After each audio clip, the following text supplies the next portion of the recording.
Assalamualaikum warahmatullahi wabarakatuh. Oke, perkenalkan nama saya Ego Andrian.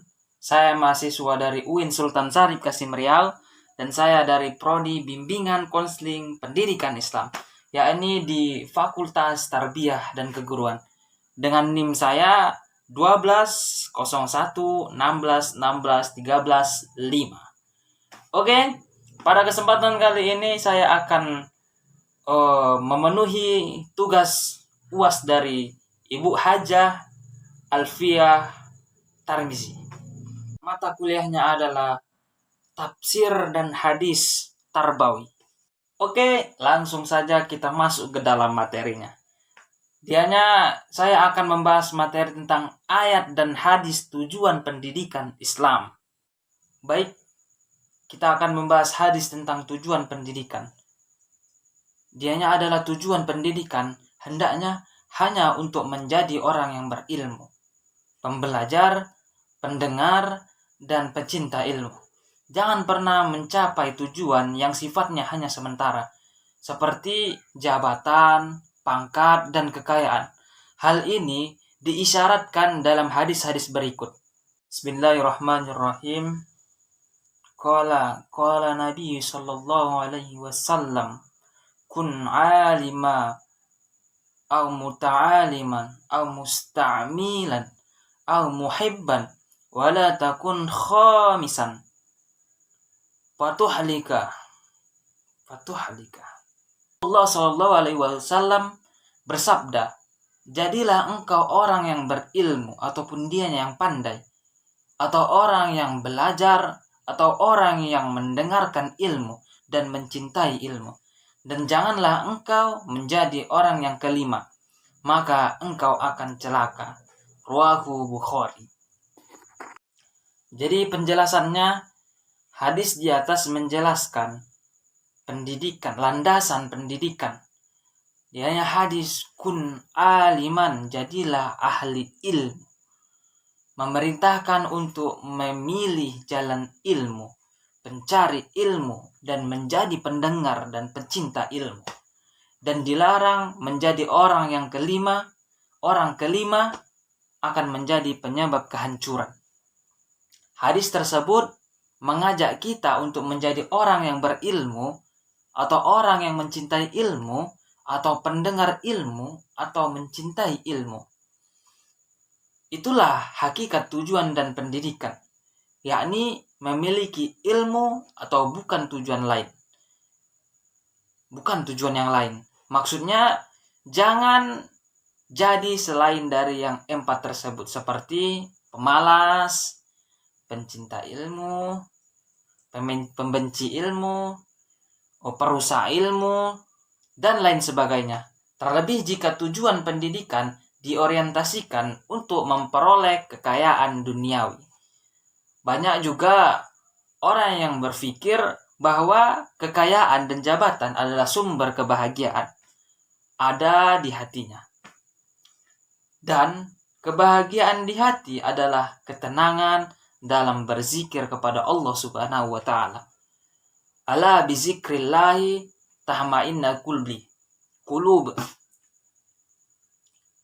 Ala bizikrillahi tatsma'innul qulub. Yang kira-kira artinya, ingatlah, hanya dengan mengingat Allah hati menjadi senang, menjadi tenang. Dan ada juga sebuah hadis, dianya qala Rasulullah sallallahu alaihi wasallam an Abi Abbas radhiyallahu anhu qala, man yuridullahu bi khairan yufaqihu fid dunya wa innamal ilmi bit ta'allimi. Riwayat Bukhari.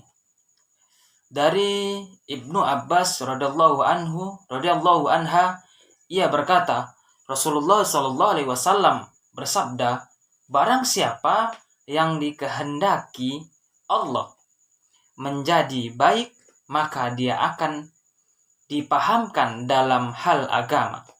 Dan sesungguhnya ilmu itu diperoleh melalui belajar. Riwayat Bukhari.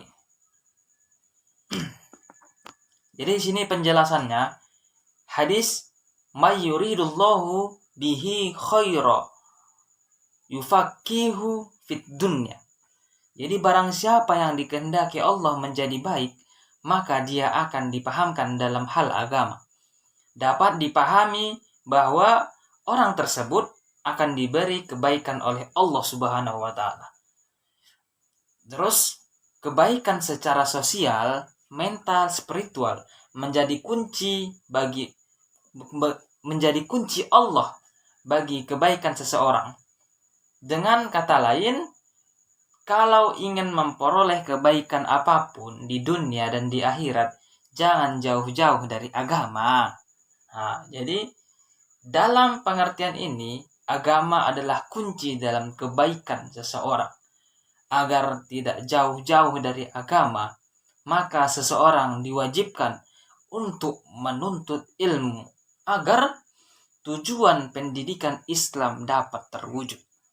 Oke, jadi tujuan pendidikan adalah pendidikan Islam bertujuan membangun karakter anak didik yang kuat menghadapi berbagai cobaan dalam kehidupan dan teletan, sabar dan serta cerdas dalam memecahkan masalah yang dihadapinya.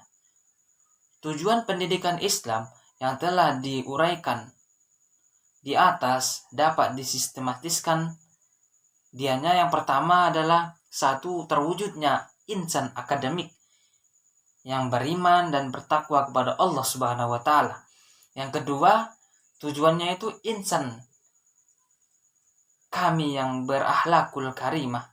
Yang ketiga, tujuannya insan muslim yang berkepribadian. Yang keempat, tujuan insan yang cerdas dalam mengaji dan mengkaji ilmu pengetahuan. Yang kelima, tujuan insan yang bermanfaat untuk kehidupan orang lain. Yang keenam, tujuannya itu ya insan yang sehat jasmani dan rohani. Yang ketujuh, tujuannya karakter muslim yang menyebarkan ilmu kepada sesama manusia. Seperti dianya itu berdakwah, itu adalah contoh dari menyebarkan Islam kepada sesama manusia. Oke, jadi dalam hal ini Al-Abrash mengedepankan pencapaian akhlak yang sempurna sebagai tujuan pendidikan Islam. Jadi, tujuan pendidikan Islam secara umumnya yaitu untuk pembentukan akhlak yang mulia. Kaum muslim telah setuju bahwa pendidikan akhlak adalah kehidupan itu sebagai tujuan di antara tujuan-tujuan umum yang dasar. Sebab memang itulah tujuan tertinggi dalam terakhir pendidikan. Terus persiapan untuk mencari rezeki dan pemeliharaan segi-segi kemanfaatan. Pendidikan Islam ini tidaklah semuanya bersifat agama. Ada yang spiritual semata-mata, tetapi menaruh perhatian pada segi kemanfaatan, pada tujuan-tujuan kurikulum dan aktivitasnya. Terus menumbuhkan ruh ilmiah pada anak didik yang memuaskan keinginannya. Artinya untuk mengetahui dan memungkinkan ia mengkaji ilmu sekedar ilmu. Terus dia menyiapkan anak didik dari segi profesional, teknis, dan perusahaan supaya ia dapat menguasai proses tertentu dalam teknis tertentu agar dapat mencari rezeki. Oke, kita lanjut ke pembahasan yang kedua ataupun tema yang kedua. Saya akan membahas tentang kewajiban belajar dan mengajar. Ada sebuah ayat, dianya surah Al-Alaq. Bismillahirrahmanirrahim. Iqra' bismi rabbikal ladzi khalaq. Khalaqal insana min 'alaq. Iqra' wa rabbukal akram. Alladzi 'allama bil qalam. 'Allamal insana ma lam ya'lam. Yang sekira-kira artinya, bacalah dengan nama Tuhanmu yang menciptakan manusia dari gumpalan darah, dan bacalah demi Tuhanmu yang paling pemurah, yang mengajarkan dengan perantaraan kalam, yang mengajarkan manusia apa-apa yang tidak diketahui. Surah Al-Alaq ayat 1-5. Oke, jadi maksud ayat di atas bahwasanya Al-Quran secara dini menggarisbawahi pentingnya membacanya, dan harusnya ada keikhlasan serta kepandaian memilih bahan bacaan yang tepat. Namun, pengetahuan itu tidak hanya berbatas pada apa yang dapat diindra saja. Pengetahuan itu juga meliputi berbagai hal yang tidak dapat diindra. Jadi, kita sudah nampak betapa perlunya membaca di dalam sebuah kehidupan dan dalam pendidikan.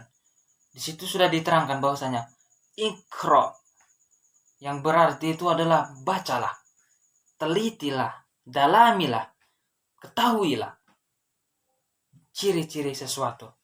Bacalah alam ataupun tanda-tanda zaman, sejarah maupun diri sendiri, yang tertulis maupun yang tidak tertulis.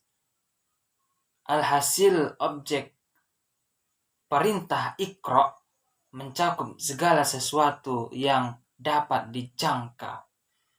Baik, kita akan membahas hadisnya. Dia tentang kewajiban belajar. Bismillahirrahmanirrahim.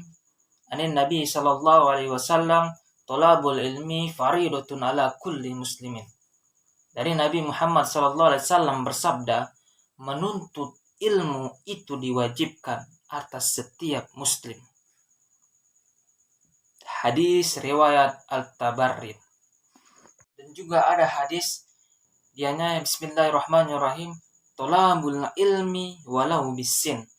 Tuntutlah ilmu walau sampai ke negeri Cina. Begitu pentingnya bagi kita semua untuk menuntut ilmu. Baik, mungkin hanya cukup segini yang dapat saya sampaikan. Kurang dan lebihnya saya mohon maaf. Apabila ada kata-kata yang salah ataupun tutur kata saya yang kurang tepat, kurang enak, saya mohon maaf. Wabillahi taufiq wal hidayah. Assalamualaikum warahmatullahi wabarakatuh.